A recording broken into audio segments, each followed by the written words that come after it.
Sirikare wo kubohora igihugu cyacu abantu baboheye igihugu cyacu nari ndimo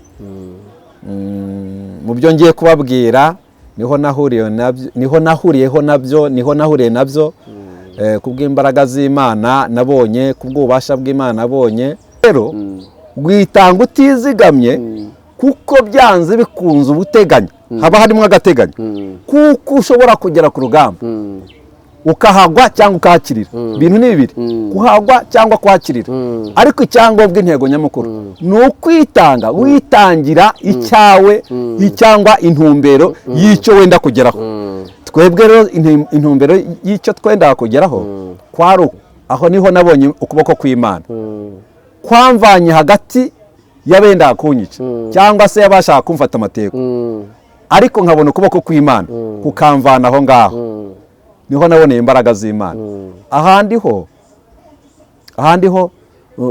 ni impfu nyine ni ibisanzwe by'uko umuntu yakuraswa cyangwa akarasa mugenzi wawe muri kumwe ukabona arapfuye wowe ukahatambuka hari n'ahandi ariko nshingiye kuri urwo mvuze kuri urwo ngoro rwonyine aho honyine nabonye kabisa nabonye imbaraga z'Imana aho ngaho honyine uko nabonaga nanjye ntari buhave kuko nari nafashe icyemezo mbona ko hagiye kumfata amateko ndavuga nti ntabwo ari bumfate amatekwa ahubwo reka niyice hakiri kare mvana grenade kugira ngo inturikane ivana ku mukandara kugira ngo nyifungure inturikane ariko ngiye ngira ngo nitegure kwirangiza cyangwa se kuyica numva ijwi ry'Imana rivugiye mu ijuru nzabana nawe nzakora imirimo n'ibitangaza nzakwihesherezaho icyubahiro irambwira ngo ngushakiye umuganga kandi irambwira ngo nkurinze kanseri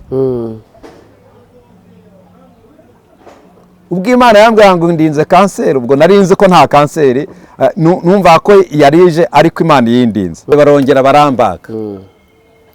bambaga ubwo muri ejo heza bari bambaza inshuro ebyiri bambaza inshuro ya gatatu bambaza inshuro ya kane bambaga inshuro ya gatanu ku nshuro ya gatanu bimaze kubacanga bahita banyohereza mu kigo gishiriza kanseri ngeze mu kigo gishiriza kanseri duhura bakambaza batariko ni wowe cyangwa n'undi cyangwa dutegereze ntabwo ari birashobora ko atari wowe ese kubera iki batubwiye ko wapfuye batubwiye ko wapfuye ntabwo napfuye ndacyariho na bugingo n'ubu kandi barakubitse baravuze ko wapfuye utakiriho zakoze mumenye imbaraga z'Imana zakoze mumenye yuko iyi simburangingo ariyo Yesu yashyizemo bwa kabiri simburangingo nkandagiriraho niyo Yesu yashyizemo bwa kabiri izindi amagufwa yo bari barayamazemo ubwo harimo iki sinamenye icyo Imana yashyizemo kizwi n'Imana nanjye sinakikubwira uyu munsi wa none nta gufwa uziririmo kuko bayakuyemo Irembo Ryera TV Irembo Ryera TV. Reka tubasuhuze inshuti bakunzi b'Irembo Ryera tubifuriza umugisha w'Imana aho muherereye hose. Hari abari mu Rwanda, hari abari ku migabane itandukanye kandi mwese mwumva ikinyarwanda. Turimo turavuga ngo wowe waba wumva utameze neza, ubabaye, ufite ibibazo bitandukanye, turagira ngo tukubwire ukomeze kugira ihumure kandi Imana iracyagukunda birenze uko ubitekereza. Tugufitiye inkuru nziza rero ikubwira yuko hakiriho ibyiringiro. Tugiye mu kiganiro cyitwa Imizi y'Icyizere mu rusobe rw'amateka yacu, aho tuvuga ibyo twanyuzemo tukavuga n'imbaraga z'Imana zagiye zibana natwe. Wowe rero dukurikiye bwa mbere cyangwa bwa keshi, turagira ngo tugusabe ukore subscribe, ukore na share ndetse na comment kugira ngo turusheho kunoza neza ibyo dukora. Ku Irembo Ryera rero mukomeze mwakire ubuzima bwuzuye. Imbere yacu turi kumwe n'umugabo w'amateka menshi cyane kandi wakoze imirimo itandukanye, ariko agiye kutubwira ku mbaraga z'Imana no kuntu Imana igica inzira mu rusobe rw'amateka umuntu agahagarara yemye kandi akabona Imana ikora. Amazina ye yitwa Butera, ariko ni umugabo mukuru. Reka atangira twibwira. nitwa Butera Vedaste. Niyo mazina yawe? Niyo mazina yanjye. Umukristo ndakijijwe, nsengera muri ADPR. Mbere yuko tukomeza ikiganiro cyacu, mwabanza mukadusengera Imana. Mana, turagushimiye kubw'ineza n'urukundo rwawe. Tugushimiye kuri Imana igira neza. Uri umwungeri mwiza utaragira ibihembo. Wabanye natwe Uwiteka, wakoze imirimo n'ibitangaza ku buzima bwacu, warigaragaje. Tukweretse rero gahunda twinjiyemo iki kiganiro Uwiteka, urukire kubana natwe, urukire kutubera Imana, urukire kutubera umutabazi. Kandi Uwiteka badukurikiye bose nabo turabasengeye kugira ngo ugumye kubagira neza, imbaraga z'Imana zibagote, imbaraga z'Imana zihindura imitima yabo. Kandi Uwiteka Imana, abakurikirana iki kiganiro bose reka bumve mwihumure, bumve mw'ubutabazi, bumve mw'imbaraga z'Imana zihindura amateka ku buzima bwabo nkuko zahinduye amateka ku buzima bwanjye. Reka ukuboko kwawe kwiza kubane natwe, ngaho bana natwe uyu mwanya wose turi bumare imbere yawe. Kandi neza n'urukundo rwawe Uwiteka Imana ushobora byose igomye kubana n'umuntu uwo ari we wese udukurikiye muri uyu mwanya mu izina rya Yesu Kristo Nazareti. Amen. Amen. Murakoze cyane. Butera ni muntu ki? Butera yakoze imirimo ki? Uyu tugiye kuganira ninde? Watangira wibwira abantu badukurikiye bari hirya no hino ku isi. Murakoze cyane. Butera ni umuntu wakoze imirimo, sinavango nakoze imirimo itandukanye. Umurimo nakoze ni umurimo wa gisirikare wo kubohora igihugu cyacu. Abantu baboheye igihugu cyacu nari ndimo. Mu byo ngiye kubabwira niho nahuriye nabyo kubw'imbaraga z'Imana nabonye, kubw'ububasha bw'Imana nabonye, kubwo gukira kanseri nabonye. Nari mfite isasu mu kaguru, rero niryo ryanteye kanseri ngiye kubabwira muri uyu mwanya. Imana ijya kunkiza kanseri. Iyi kanseri nari narayitewe n'isasu nabanaga naryo mu kaguru. Ryari rimazemo imyaka 20. Muri iyo myaka 20 riza kungaruka, riza kuntera uburwayi bukomeye cyane. Njya kwa muganga ndivuza, byanga gukira, barambaga. Ariko nsubiye inyuma ho gatoya, mbere yo kumbaga, mbere kugira ngo mbagwe nabanje kujya Kanombe barankurikirana, banshyira ku rutonde rw'abantu bazabagwa. Sanga ndi uw'121. Mbajije dogiteri, se dogiteri muri abantu 120 uzambaga ryari? Arambwira ati ubwo nyine bara nawe icyo gihe uzagererwaho. Sanga icyo gihe cyose n'abo bantu bose bazajya kubagwa, sanga nzaba narapfuye, sanga ubuzima bwanjye ntabwo nzaba nkiriho. Mpita rero njya mu buyobozi bushinzwe abantu basezereye mu ngabo, banyohereza kwivuriza mu kigo cya muri Ejo Heza, muri clinique yitwa Ejo Heza. Tutari twageraho Butera, ubundi wavukiye he mbere ko tuza kugera mu buryo Imana yagukijije? Wavukiye hehe? Wisanze gute mu gisirikare? Nisanze mu gisirikare mvuye mu gihugu cya Tanzania, niho nabaga, niho navukiye. Ayo makuru yo kubohora igihugu niho yamenyeye? Ayo makuru yo kubohora igihugu, ayo mateka ni amateka twari tuzanye nk'Abanyarwanda babaga hanze, kandi twahoraga tubwirwa n'ababyeyi ko tugomba gusubira mu gihugu cyacu cya kavukire. Imana ishimwe cyane. Hanyuma muri urwo rugendo rwo kuza, niho waje kubohora igihugu, nibwo waje kuraswa amasasu mu kaguru? Muri uko kubohora igihugu, muri uko kuza kubohora igihugu, tuvuga ngo dutahe iwacu mu gihugu cyacu, mu Rwanda rwatubyaye. Muri uko kubohora igihugu, muri uko kurwana, muri uko guca muri iyo ntambara yose, niho naje kurasirwa isasu rihera mu kaguru, ntiryavamo rigumamo. Niryo ryaje kuntera kanseri yo mu rwego rwo hejuru. Butera, ni ibiki wabonye utazibagirwa udashobora kwibagirwa mu ntambara yo kubohora igihugu? mu ntambara yo kubohora igihugu ibintu ntashobora kwibagirwa ni ubuzima twaciyemo, ubuzima bugoye kandi ubuzima bukakaye, ibwo ntashobora kwibagirwa ubuzima bwanjye. Ku buryo uvuga ati aha nahabonye ukuboko kw'Imana gukomeye, mbona imbaraga z'Imana, aha sinshobora kuhibagirwa. Muri ubwo buzima bukakaye, muri ubwo buzima bukomeye twagiye tunyuramo, nubwo twari ku ruhembe rw'umuheto ariyo mbunda, ariko ni Imana yari iri kumwe natwe, ni nayo yadufashije, niyo yatumye benshi tubaho, n'uyu munsi tukaba tukiriho. n'izo ngaruka z'intambara nubwo zagiye zitugeraho, ariko turacyariho, turacyari bazima, tubikesha Imana yo mu ijuru yakoze tukanashimira Imana yo mu ijuru yaduhaye icyo twarwaniye, ikaduha igihugu, tukaba turi mu gihugu cyiza kirimo umutekano, kirimo amahoro akirimo. Hanyuma Butera, ni ukuvuga ngo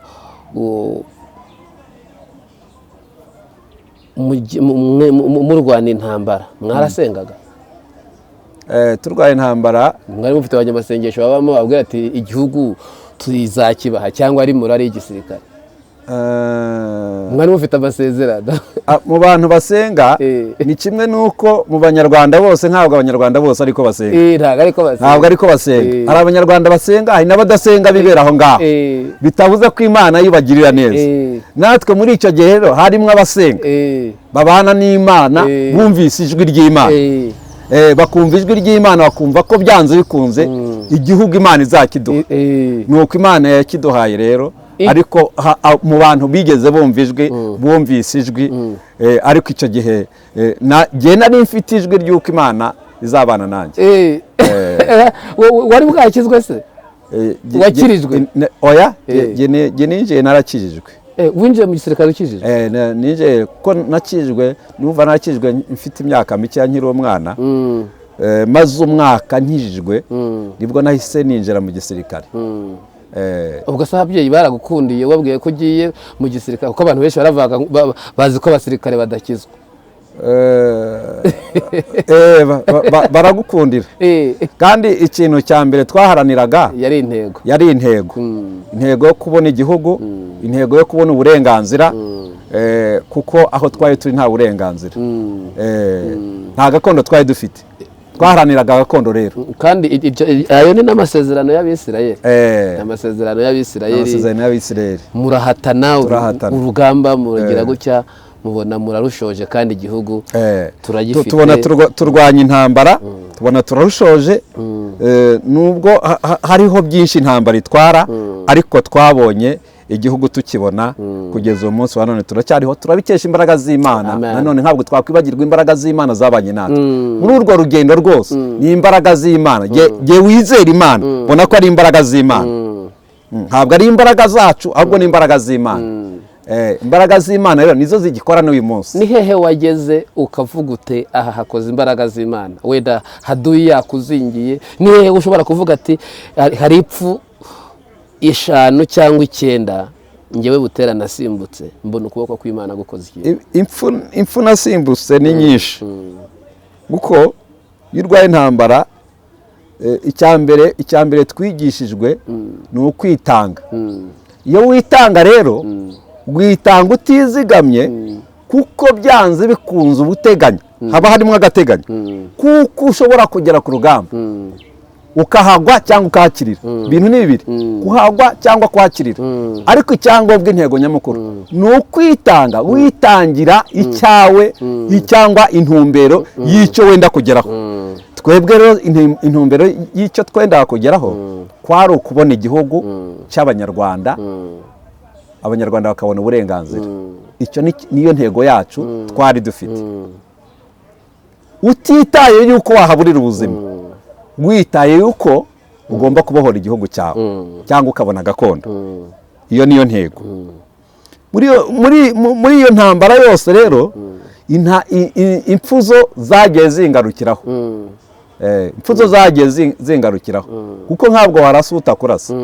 Ese naba urasanye n'umuntu ukabona wowe urahavuye, hari abahaguye ugira ngo si imbaraga z'Imana, imbaraga z'Imana. Ubwo rero muri izo mbaraga z'Imana jye narazibonye, muri make ni imbaraga z'Imana jye ntashobora gushidikanyaho kuko nazirebesheje amaso, shingiye naho navuye, shingiye n'inzobo nyinshi nagendaga simbuka, shingiye naho haduye yashaka kundasa ariko ntandasa, shingiye naho tumaze kwinjira mu mujyi wa Kigali, shingiye naho nabonye bangota, nkabona mbavuye hagati kandi bangose bibwira ko bagiye muri make banshyikiriye, ariko nkabona imbaraga z'Imana nizo zihamvanye, bitamenya ko imbaraga z'Imana izabanye nanjye cyagihe arizo n'ubundi ndimo kuvuga uyu munsi. General Kabarebe njya mukunda ajya akunda kuvuga ati aha naha sinzahibagirwa, aha naha sinzahibagirwa, aha naha sinzahibagirwa. Icyo gihe abaturemamo courage nk'abantu bakiri bato, anadukundisha gukunda igihugu, kavuga ati rwose mukunda igihugu, ni icyanyu, kirabashyigikiye, kirabateza imbere, ntimukagira, ariko akajya atubwira imirongo y'urugamba y'ukuntu n'ukuntu byari bikomeye, n'ukuntu byari bigoye, akavuga ati ariko aha naha sinzahibagirwa, aha naha sinahibagirwa, ati ukanaka yapfuye ndeba ari mu maso yanjye muri metero imwe, atari kure twacika intege turakomeza turaza. Ni hehe hantu ushobora kuvuga ati mwana wanjye reka nkubwire urupfu narokotse nageze ku marembo yarwo? Urupfu narokotse ni urwo ngorwo rwo muri Kicukiro, irwo rwari rukomeye cyane uko haduye yari yangose.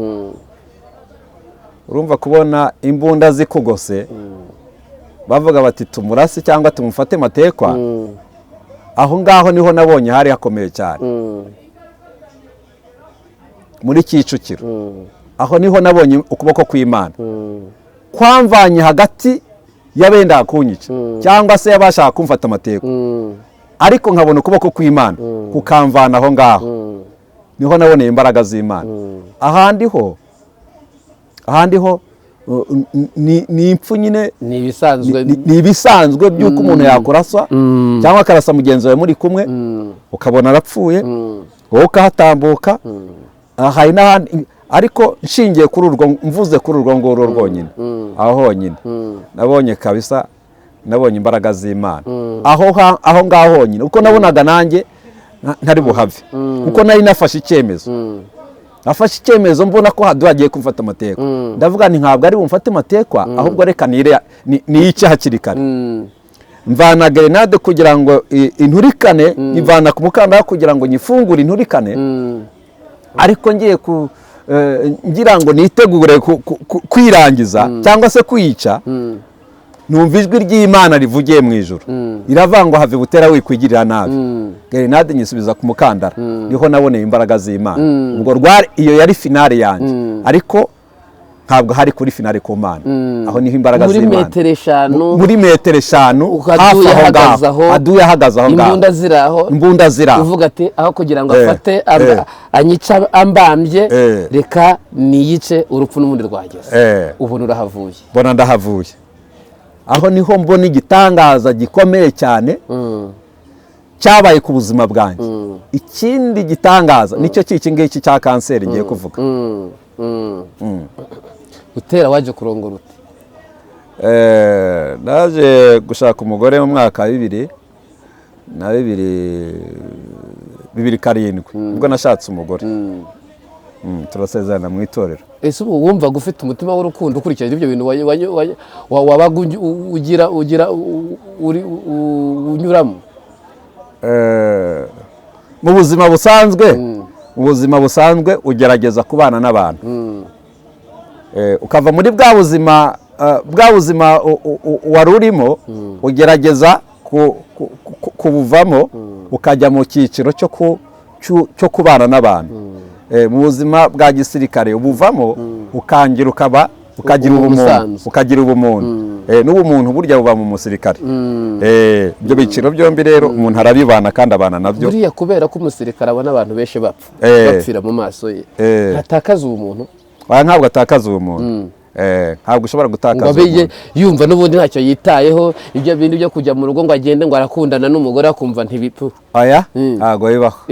mba numva rero icyo cyiciro ugisiga hariya ugasingira ikindi cyiciro. mba numva Butera ni iki wamuha cyamusetsa uburyo uri umusetse akibagirwa ibintu yabonye, akibagirwa ukuntu Hadu yamuzingiye muri Kicukiro, akibagirwa iriya misozi yose wagiye muhuramo n'intuza, indege zikamanuka zikakurasa uzireba. Ninde muntu wagutereta akakuganiriza ukumva ufite ibyishimo?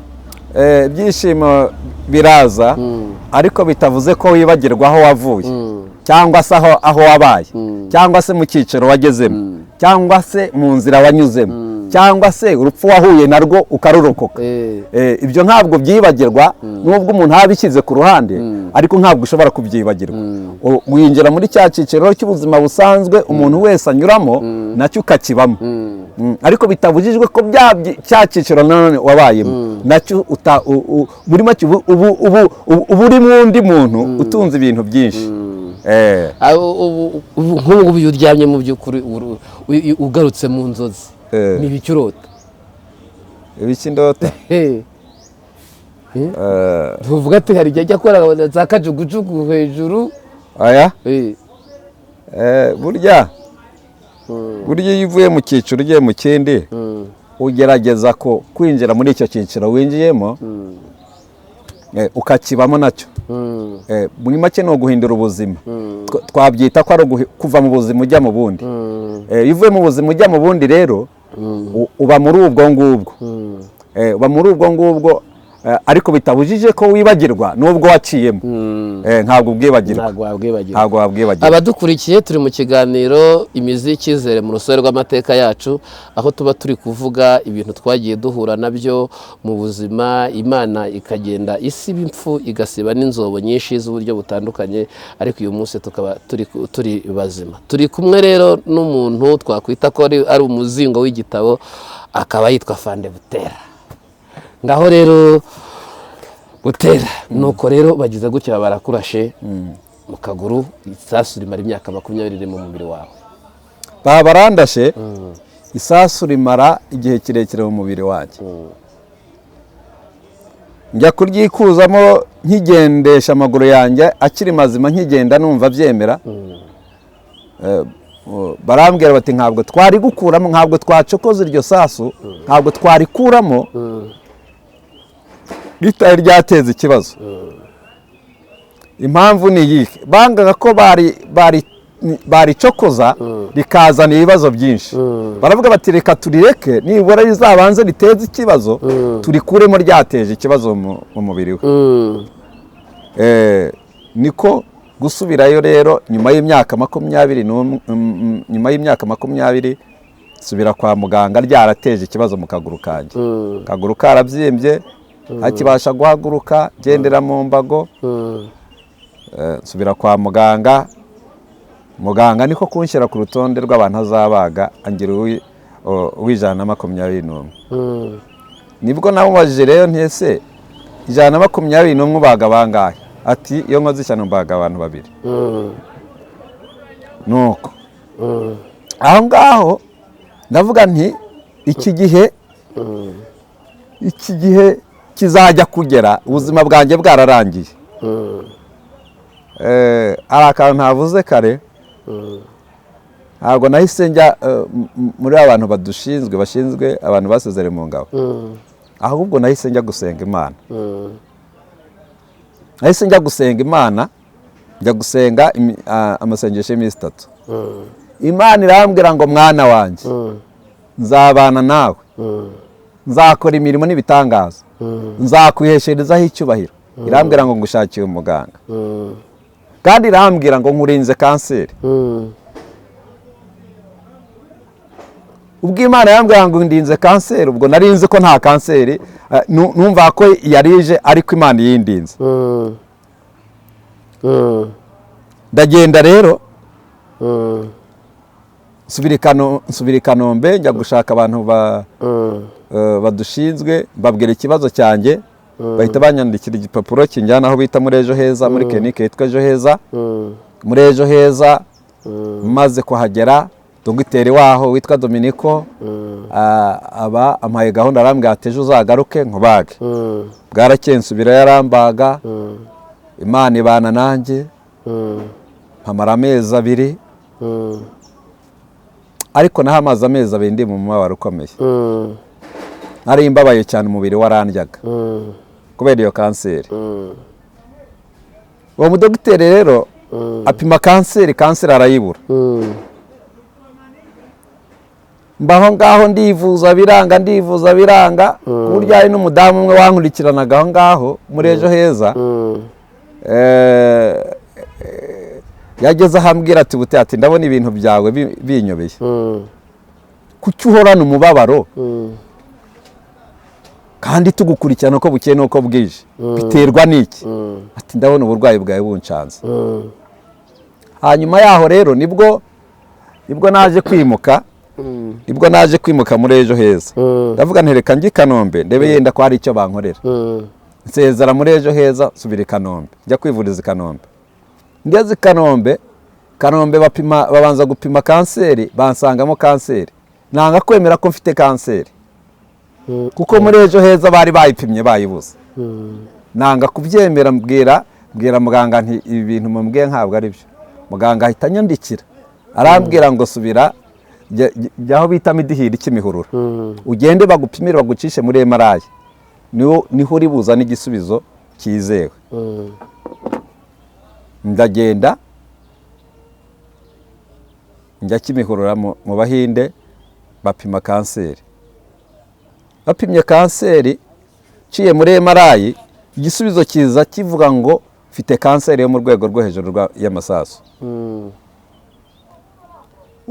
Umuntu wampimye arambwira ngo ihute usubire Kanombe barebe ikintu bagukorera kuko iyi kanseri utarebye neza yakwica.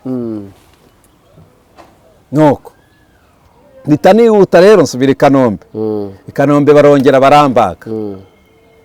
bambaga ubwo muri Ejo Heza bari bambaza inshuro 2, babambaza inshuro ya 3, bambaza inshuro ya 4, bambaga inshuro ya 5. Ku nshuro ya 5 bimaze kuba cyanga bahita banyohereza mu kigo gishiriza kanseri. Ngeze mu kigo gishiriza kanseri, ndahivuriza iminsi. Ariko haza umudogiteri wari warigeze kunkurikirana nawe, ahansanze arambwira ati bute ongera usubire mu kigo bongere bakobage. Ashakira umuganga, ndongera nsubira mu kigo cya Kanombe, subira kubagwa nanone inshuro ya 6. Subiye kubagwa inshuro ya 6,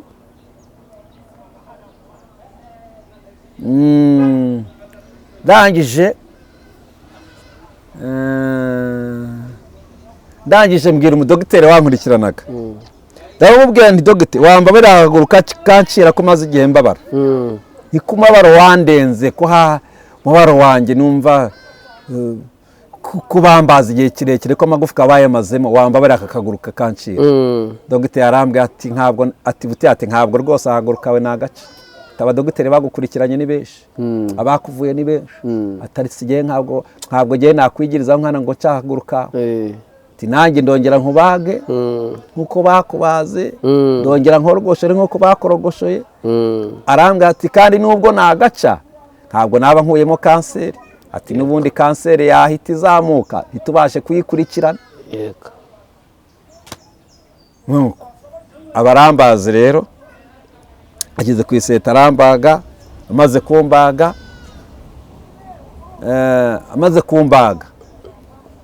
ateraho umubiri. Haraho nasimbutseho gatoya nivuriza muri Ejo Heza. Naho barambaze bakajya bateraho umubiri, bajya guhambura bagasanga umubiri waraboze, ni inyama zitakara.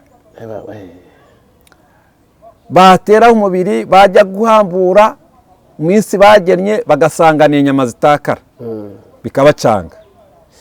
Ni Kanombe naho mpageze bateraho umubiri bagasanga inyama ziratakara. Ariko kuri iyo nshuro ya 6 ntabwo nari nzi ko Yesu yaje ku buzima bwanjye. Ntabwo nari nzi ko Yesu yaje gukora imirimo n'ibitangaza. Reka tubanze dusome kugira ngo mvuge kuri aho hantu reka tubanze dusome ijambo ry'Imana dusanga mu byakozwe n'intumwa ni ibice 16 ku murongo waho wa 25. Hari ijambo rivangwa ariko mu gicuku Pawulo na Sila barasenga bararirimba Imana n'izindi mbohe zirabumva. Uwo mwanya habaho igishyitsi cyinshi, imfatiro z'inzu ziranyeganyega, ngo inzugi zose ziherako zirakinguka, iminyururu ya bose iradohoka. Uwo munsi uwo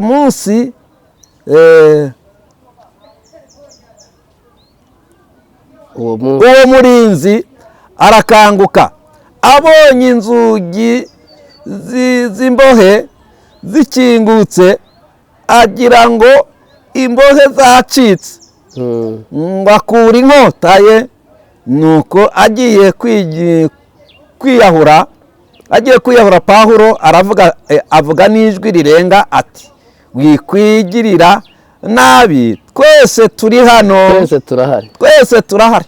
Yego, Imana ishimwe.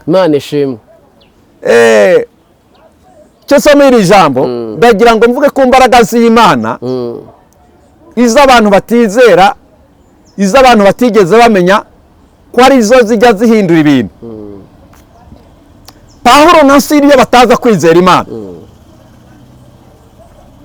iyo bataza kumenya gusenga Imana, ntabwo iki gitangaza kiba cyarabayeho ko inzugi zikinguka nta muntu uzikinguye. Ko iminyururu yari iri ku maboko no ku maguru icyo gihe ngo barababohaga bakabashyiraho iminyururu, ngo imbohe zose bakaziboha ngo kugira ngo zidacika.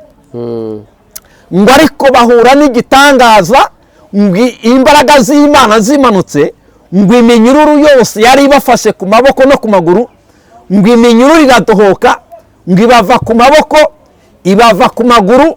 Imbaraga z'Imana ngo zumvikana mu nzu y'imbohe, ngo imbohe zikangutse, ngo zisanga habaye akaduruvayo, zisanga ibintu byahindutse.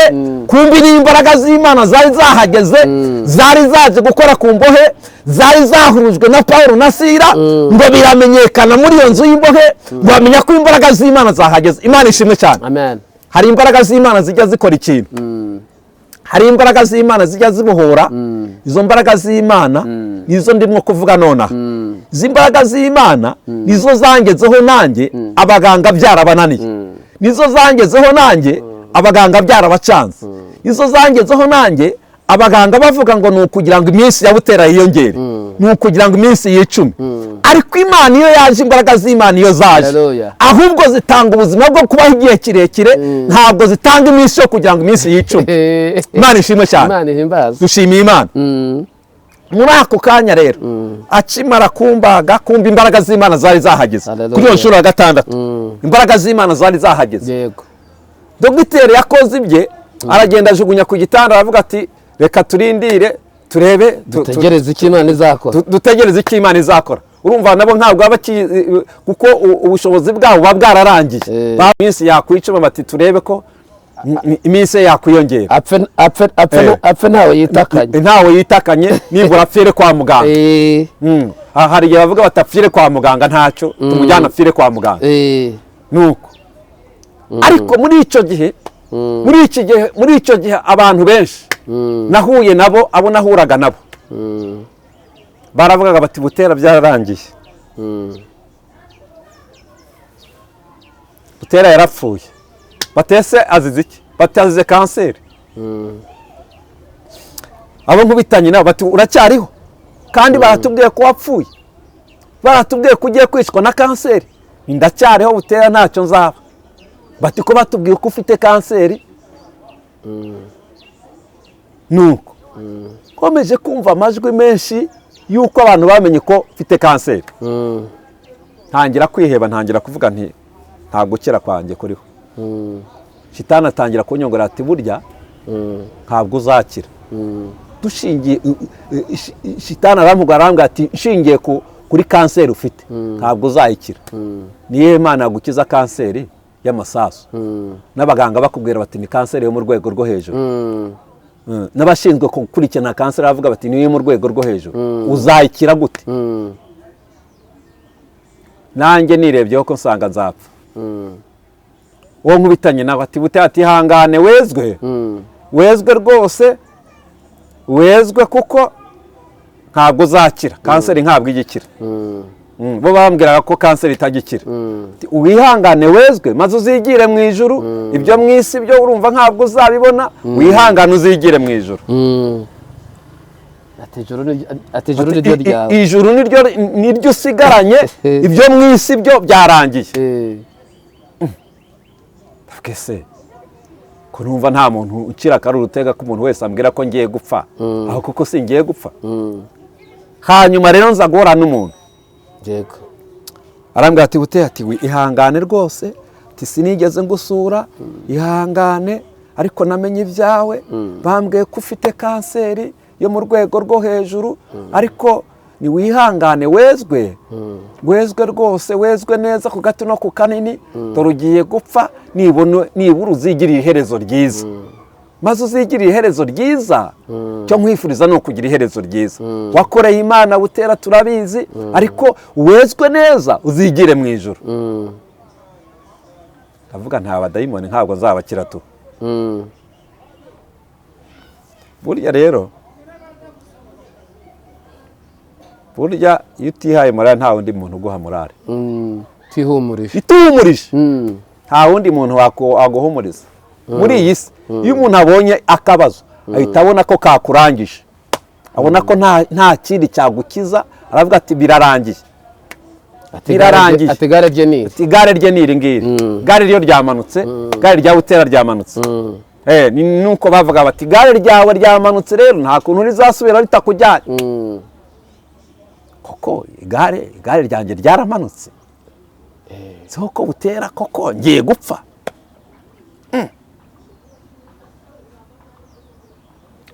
Kundi munsi mpura n'abandi bantu barambwira bati bute twamenye ibyawe rwose, nese mwabibwiwe nande? Mumbare mumbwira umuntu wabibabwiye.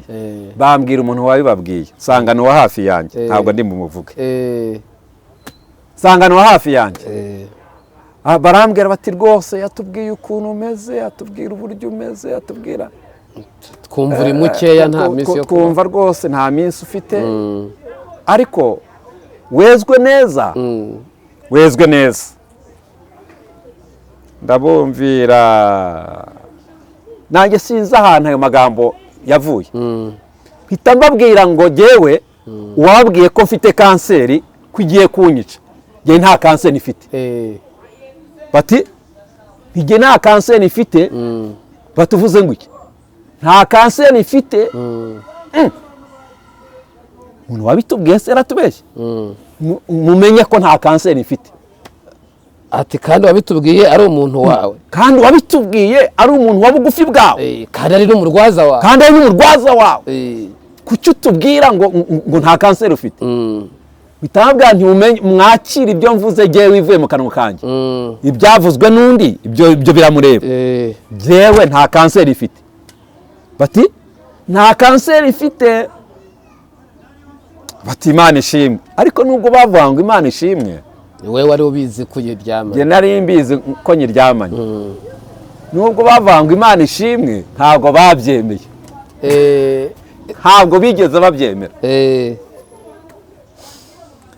Wera icyo gihe mpita niyemeza, ndavuga nturu rugamba rw'abadayimoni ngiye kururwana. Narwanye urw'amasasu rw'abadayimoni ntabwo ruzananira. Mpita mvuga ngo uwo nzajya mpura nawe nzajya mubwira ko nta kanseri mfite. Nakubitana n'umuntu bati bute wihangane, turi inzirakarengane, wihangane rwose, n'impuhwe nyinshi cyane ukagira ngo n'impuhwe. Wihangane rwose, wihangane bute wezwe, maze uzigire mu ijuru. Ese byagenze gute? Ubundi byagenze gute? Ati ntibambwiye ko ufite kanseri se? Njyewe nta kanseri mfite, ibyo sinzi ahantu mwabivanye. ko batubwiye ko bagusanzemo kanseri mu rwego rwo hejuru, njyewe mumenye ko nta kanseri mfite, ntayo mfite. Umuntu wabibabwiye yarabeshye, njye nta kanseri mfite, kandi mwakira amakuru avuye muri jyewe, mwe kwakira amakuru y'abandi. Ati Imana ishimwe. Bati yo Imana ishimwe rwose. Ubwo abadayimoni bari bantanze imbere, nkaba mbakubitiye aho ngaho, nkaba mbatsinzaho, nkatambuka, ejo nkazongera ngahura n'abandi.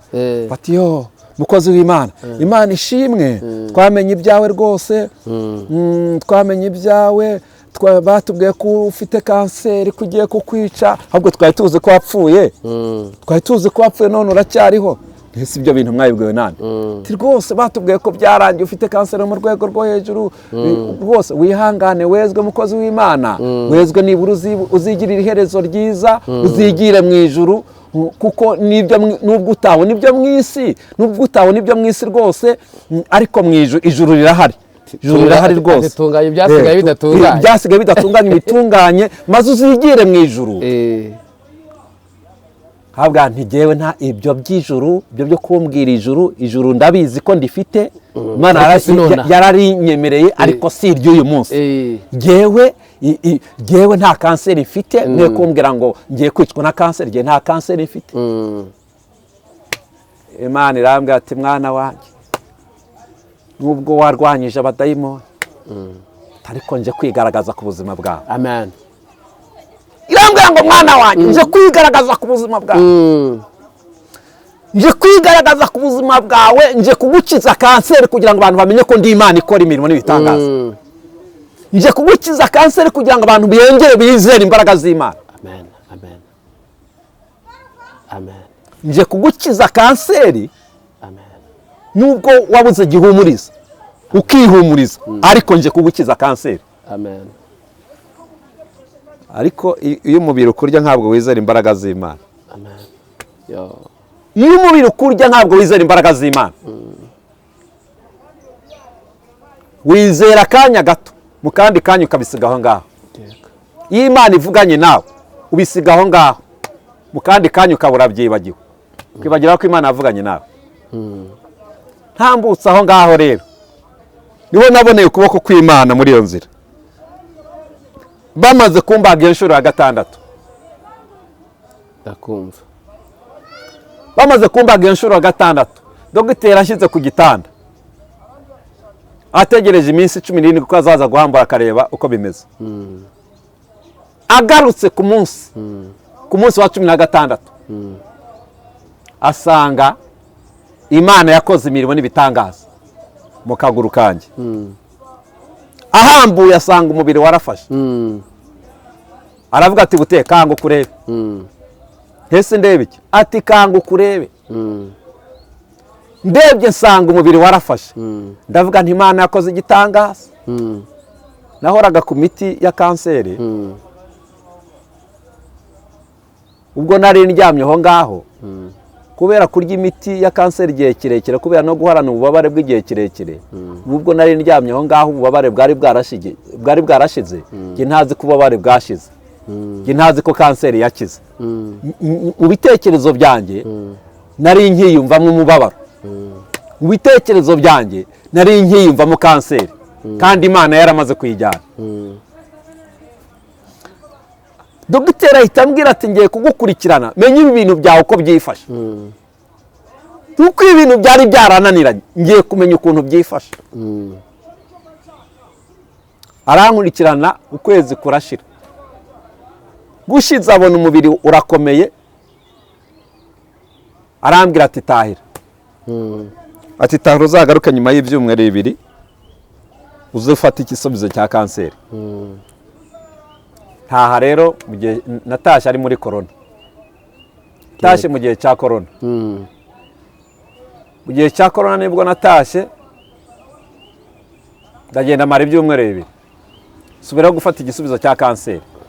Njya muri laboratoire mfata igisubizo cya kanseri. Maze gufata igisubizo cya kanseri, gishyira wa mu dogiteri. Dogiteri arambwira ati nta kanseri ugifite, ati kanseri nta ikirimo mu kaguru kawe, buteye ati sinzi aho yagiye. Ndataha njya gushima Imana, Imana yankije kanseri. Imana ihimbazwe. ngiye gushima Imana ndimo senga Imana irambwira ngo mwana wanjye nibutse imisozi wazamutse nibuka ubutumwa bwiza wabwirije nibuka yuko wankoreye ukiranuka mwana wanjye nje kugukuraho n'imbago. Amen. nje kugukuraho n'imbago ntabwo nshaka ko abantu bazakubona ugendera mu mbago. mbwira Yesu ndabwira nti Yesu rwose ibintu wakoze birahagije. ikintu wakoze wankoreye ku buzima bwanjye ukankiza kanseri icyo kirahagije. nubwo imbago wazindekera akaguru kanjye ko ndakazi ndabizi ntabwo kabasha gukandagira simbasha gukambara mu nkweto. icyo gihe nagenderaga muri sandari. ari nayo iyi foto wabonye ngendera muri sandari nambaye sandari ndi mu mbago akaguru kari kamaze kugera hasi. ubundi mbere yose kanseri itarakira akaguru kari kariteye. Reka turebe iya foto yindi. ifoto yindi ahangaha nari ndi mu bitaro aho bita muri Ejo Heza. nari ndwaye meze nabi ndi muri Ejo Heza. ubu nari ndi muri finali naho aha naho nari ndi muri finali. aho Imana nayo irahambana. ubu ni imbaraga z'Imana.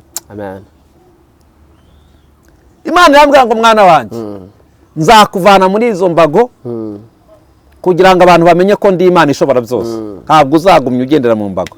mbwira Yesu nti Yesu ngushimiye aho bagejeje ukora ibyo wankoreye birahagije. ntabwo rukagenda kazi kuva warakuyemo kanseri ibindi byo nta kibazo. Imbago nzayihanganira. numva ndiyakiriye numva iby'imbago byo nari naramaze kwiyakira.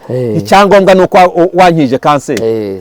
irambwira ngo ndirahiye nje kugukura mu mbago. igihe cyarageze rero Yesu araza asanga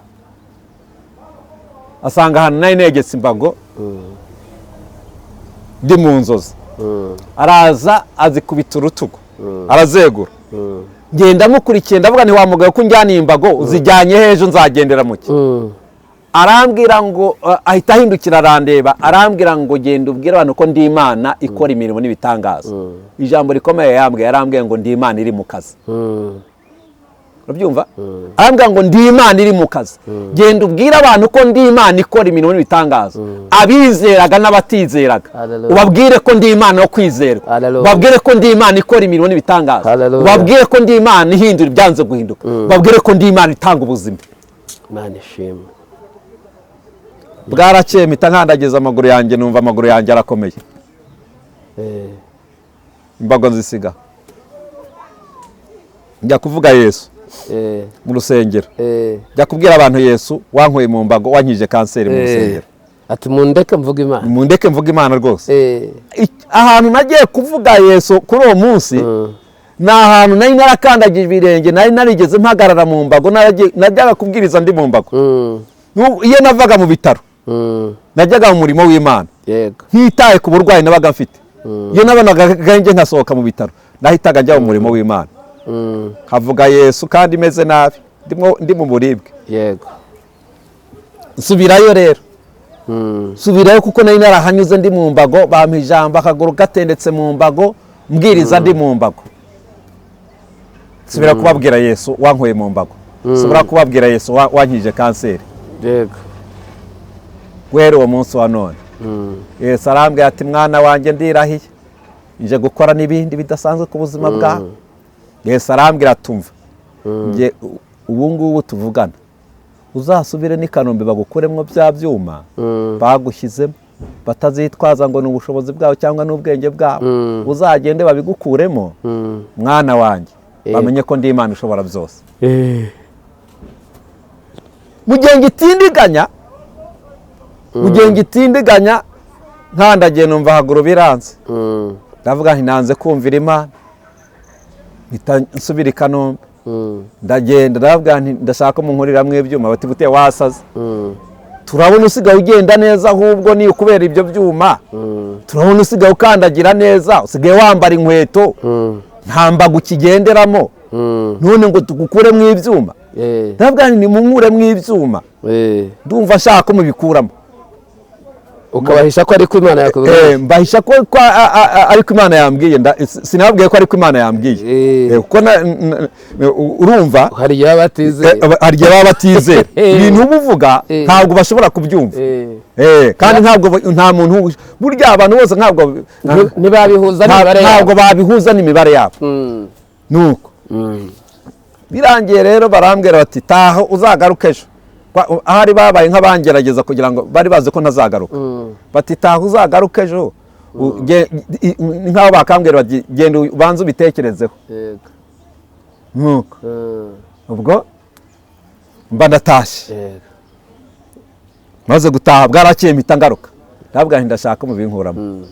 Dogiteri nta kindi yakoze, yahise abwira umuganga bakorana, aramubwira ati andikira Butera wandike ko ngiye kubikura mu ibyuma, ko ari ubyisabiye, wandike kandi anasinye, akaguru ke ntazakabazwa. Umuganga aranyandikira, nyandikira n'ibitaro, maze kunyandikira umuganga anjyana ku iseta, njya kumutegereza aho agomba kunkuriramo ibyuma. Ngezeyo asatuye umubiri wanjye, akuyemo ibyuma abishyize hariya, agarutse guteranya umubiri, asanga Yesu yawuteranije, asanga za mbaraga z'Imana zakuye iminyururu kuri Pawulo na Sila no ku zindi mbohe, asanga izo mbaraga zamanukiye mu kaguru ka Butera, zihita zishyiramo insimburangingo, we ntabizi ko zashyizemo insimburangingo, zihita zinateranya umubiri, asanga ahantu yasatuye, asanga nta n'amaraso, asanga ahumye kare, asanga umubiri wateranye. Aravuga ati bigenze gute? Uri dayimoni, uri umuzimu, uri igiki, ukoze mu biki?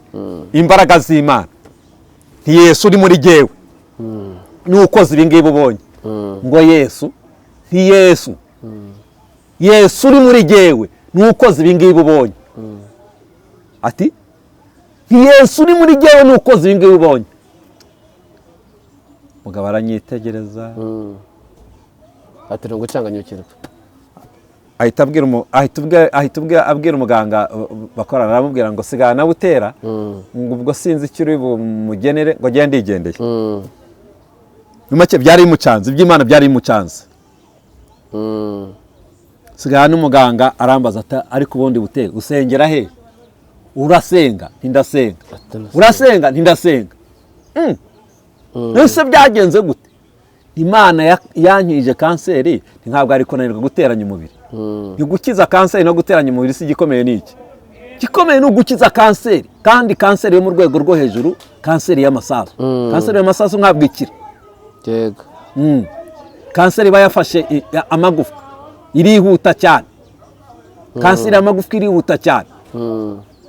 Yica umuntu vuba. Bashobora no kugenda ejo baguca igice cy'umubiri, ejo baca ikindi, ejo bongera baca ikindi, ejo bongera baca ikindi, kuzageza igihe kizarangira igahita ikwica. Uwo muganga arambwira ati rero ndabona ese ubu ngubu uragerayo? Ndagerayo. Ati ngambara inkweto, nambara inkweto, kandagira neza, abona nkandagiye neza. Ati cyakora gatuguha ibintu uza kwifashisha, ibitambaro n'amabande, ati nugera mu nzira bikanga uze kongera ugaruke tugufashe. Ariko Yesu yari yabikoze, Yesu yari yabikoze. Nahise manuka rero njya gusenga Imana, mpita njya gushima Imana, mvuga Yesu ukora imirimo n'ibitangaza. Uhereye uwo munsi wa none kugeza uyu munsi wa none nagiye mbona imbaraga z'Imana, ari zo za zindi navuze zabohoye iminyururu ku maboko ya Pawulo na Sila n'izindi mbohe, ngo inzugi zigakinguka nta muntu uzikozeho. Izi nzugi zari zikingishije iminyururu n'ingufuri, ngo ariko imbaraga z'Imana zidakangwa n'ahakingishijwe iminyururu n'ingufuri.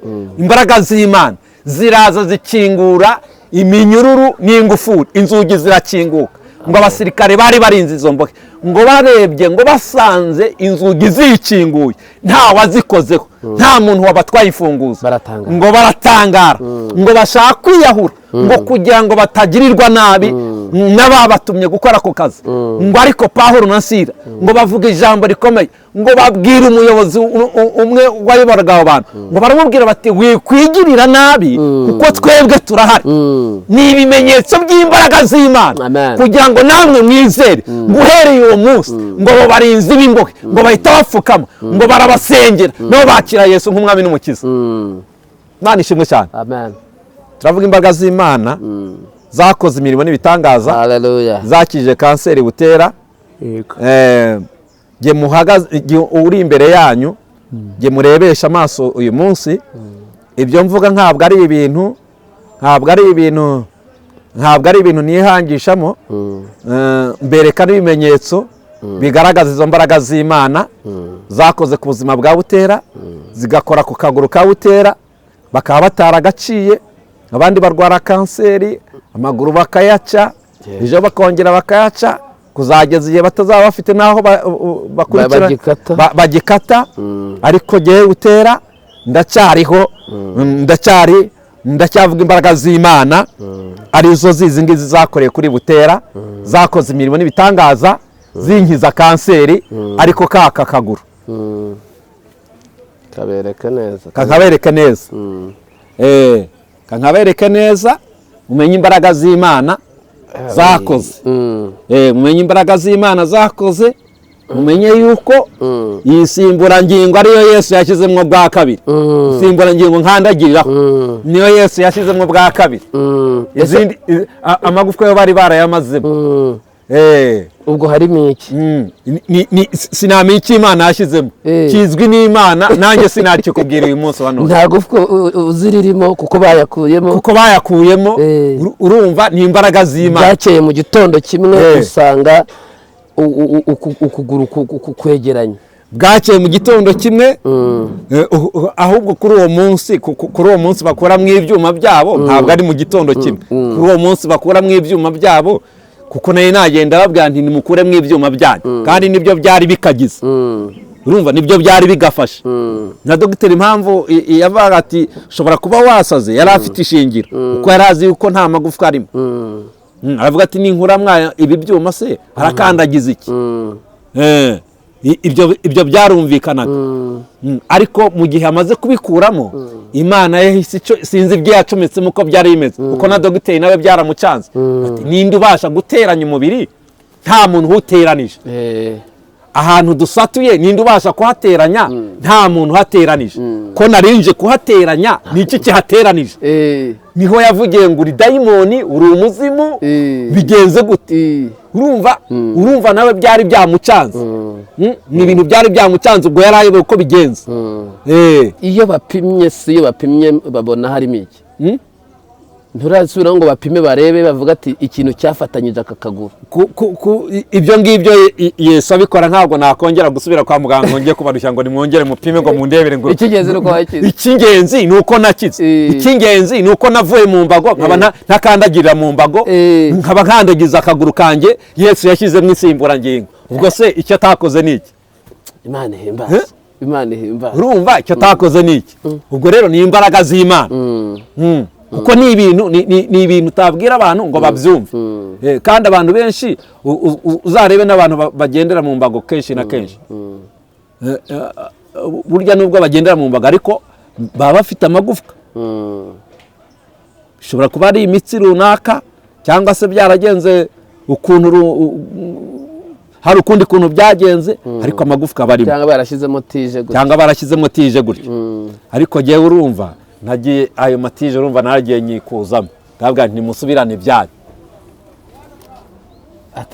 Ati imbaraga z'Imana zibasha gukora cyane. Imbaraga z'Imana zibasha gukora cyane.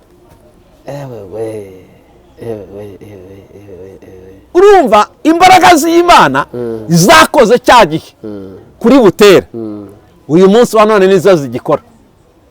Izabanye na Butera kirya urya munsi, basubirana ibyuma byabo, n'uyu munsi nizo zigikora. Ndagira ngo ntangarize abantu badukurikiye, izo mbaraga zakoze kuri Butera n'uyu munsi ziracyakora. Niyo mpamvu Yesu yambwiye ngo genda umbwirire abantu ko ndi Imana iri mu kazi. Haleluya. genda umbwirire abantu bongere bizere imbaraga z'Imana, genda umbwirire abantu bongere bamenye ko hari Imana ikora imirimo n'itangaza, genda umbwirire abantu ko hari Imana ihindura ibyanze guhinduka, genda umbwirire abantu ko hari Imana ikiza indwara. Imana iracyakiza rero, ntabwo ari bya bindi bya kera, ntabwo ari bya bindi bya kera. Birashoboka nuko imirimo y'Imana ibirakoretse kandi abantu batangarira Imana. Imirimo y'Imana ibirakoretse, abantu batangarira Imana, ku buryo hari n'abantu benshi tujya duhura bakambaza bati ariko ni wowe cyangwa n'undi cyadutegereza cyangwa dutegereze, ntabwo ari, birashoboka ko atari wowe. Ese kubera iki? Batubwiye ko wapfuye, batubwiye ko wapfuye. Ntabwo napfuye, ndacyariho, na bugingo n'ubu, na bugingo n'ubu. Kandi baratubwiye, barakubitse, baravuze ko wapfuye utakiriho. Ntabwo napfuye, ndacyariho. Nge nari nzi yuko muri Nyabugogo nta muntu nzi, najyaga nicira muri Nyabugogo n'imbago, nkagira ngo nubwo ncaho nkaba nzi ko nta muntu nzi, ariko nahaciye Imana yarankuye mu mbago, nibwo namenye ko abantu muri Nyabugogo banzi. Uwo mpuye nawe si wowe najyaga mbona ugenda ari imbago? Wayishyize he? Imbago wayishyize he? Imana yabikoze. Imana bikoze gute? Byagenze gute? Noneho nibwo natangiye kubabwira imbaraga z'Imana. Nubwo bambonaga ngendera mu mbago, abenshi babaga bibwira bati yakoze impanuka, abandi bakavuga bati yenda ni ibintu runaka yahuye nabyo. Ntibabaga bazi ikibazo cyanjye uko cyagenze.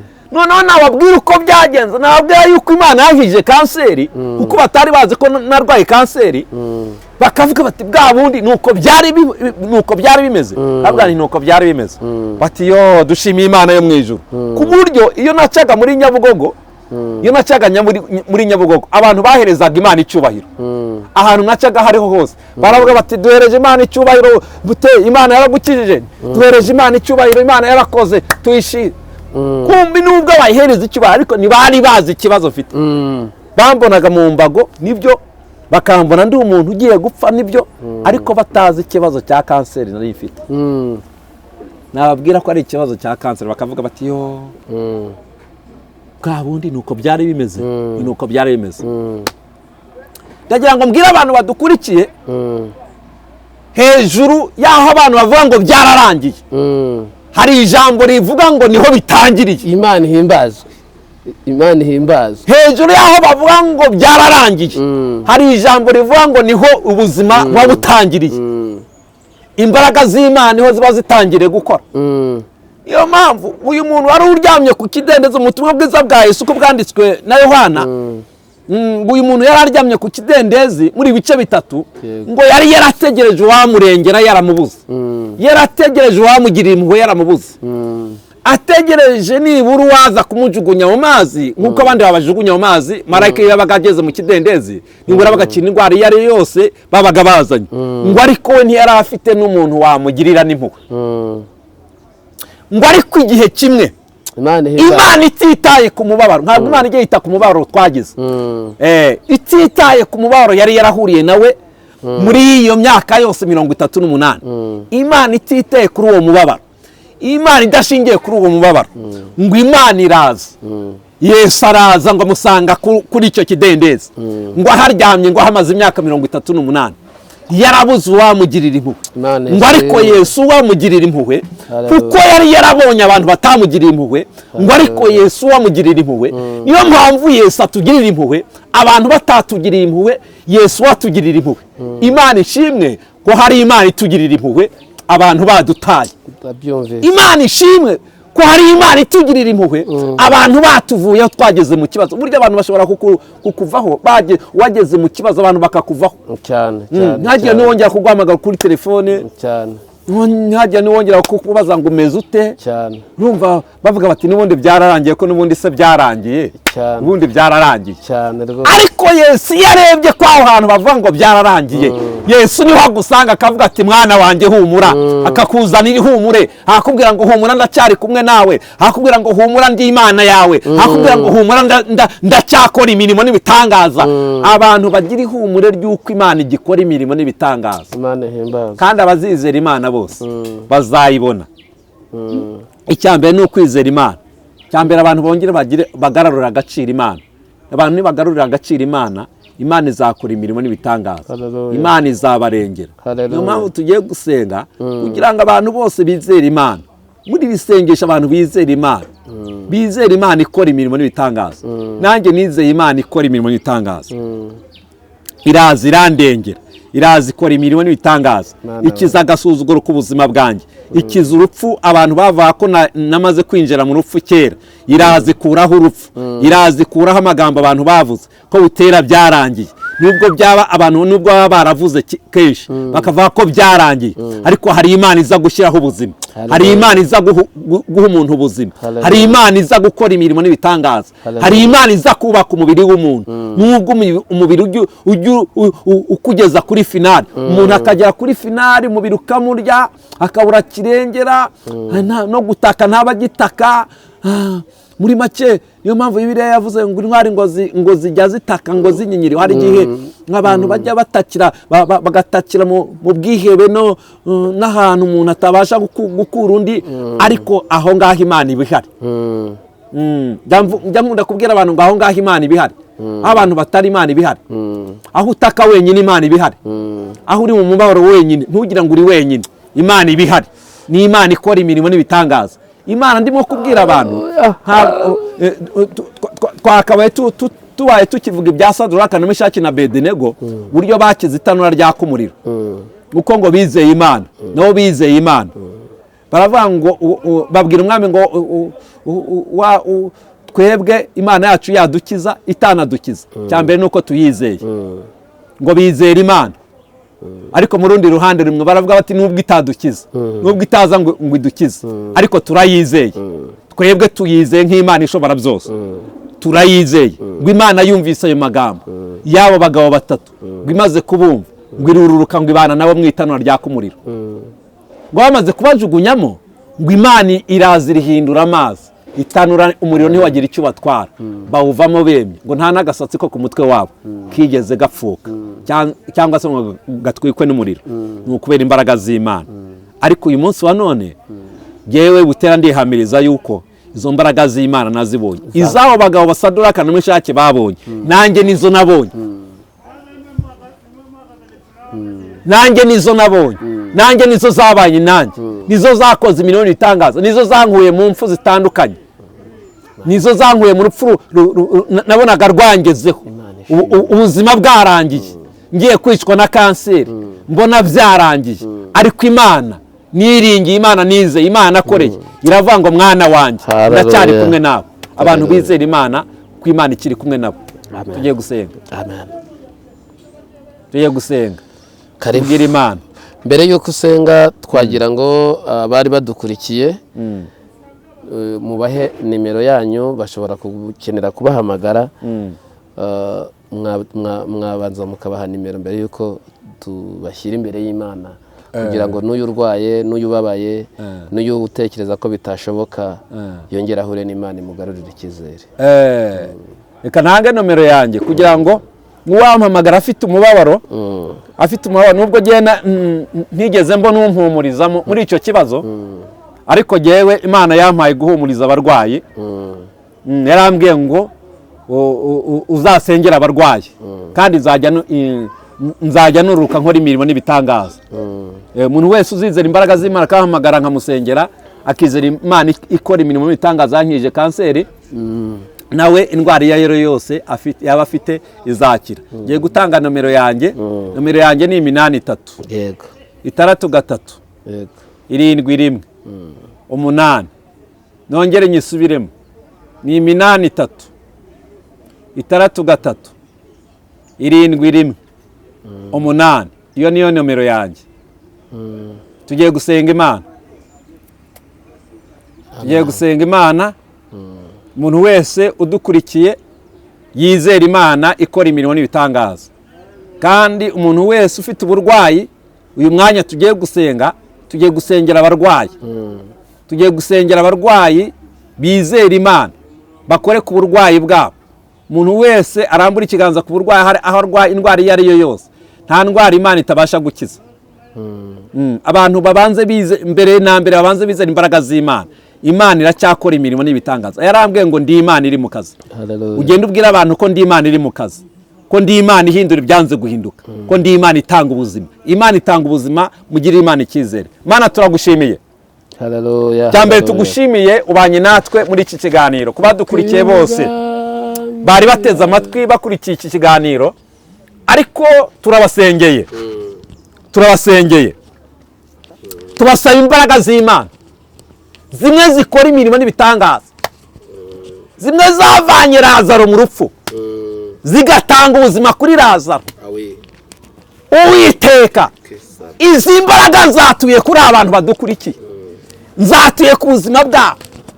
Ngwino ukize indwara bafite izo arizo zose, zaba ari za kanseri nuzikize, zaba ari za diyabete nuzikize, yaba ari imivuduko nuyikize, n'izindi ndwara zose ntavuze. Ngwino ukore ku mibiri yabo. Nukora ku mibiri yabo biramenyekana ko hari Imana, biramenyekana ko hari Imana ihindura ibyanze guhinduka. Ngwino uhindurire ubuzima abantu Uwiteka bari bafite intimba ndetse n'imibabaro. Ngwino ugire ikintu ukora ku buzima bwabo. Abari baruhijwe n'imibiri, ngwino ugire ikintu ukora ku buzima bwabo. Uwiteka we, ndaguhendahenze muri uyu mwanya. Takire bostasire kontrere, uri Imana ihindura ibyanze guhinduka. Witwa ishobora byose, witwa rubasha Kristo, ubasha ibyananiranye. Tayaze bostasire, uri Imana idoperevo, urazebo fasire, manukira doperevo, gukora imirimo n'ibitangaza, manukira kujya doperevo, manukira kugira ibintu hindura, manukira kuri abarwayi, abari kwa muganga, abari mu bitaro, razebo fasire, ngwino wigaragaze, abarwariye mu ngo zabo, ngwino wigaragaze, utware n'ububasha bwawe, wigaragaze ku buzima bwawe Uwiteka. Turagushimiye kuko ushobora byose, tugushimiye neza n'urukundo rwawe, rwagumye kubagira neza, gumya kubakiza Yesu, izina ryawe rigumye guhabwa icyubahiro. Urakoze Mwami Yesu, kubw'ubuntu bwawe n'imbabazi zawe, mu izina rya Kristo Yesu wazutse, amen. Amen. Vugaho gato twumve. Amen.